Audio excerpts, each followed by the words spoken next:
Dahil hindi pa kami hiwalay ni Raymart. Hindi pa kami nag-even start. Kahit step 1 ng annulment, wala.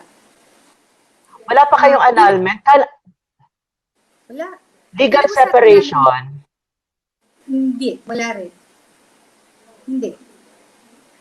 Si Jody, 9 years na, hindi pa rin annulled. And she says she's a Christian. Diba?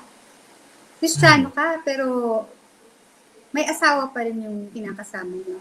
Alam mo, actually, dapat hindi na ako sumama ang loob sa part na yun. Kaya lang siguro out of yung buwisit ko, na ito yung ginawa niya sa mga anak ko. Siyempre, kahit sinong nanay, kahit siya, naiintindihan niya eh.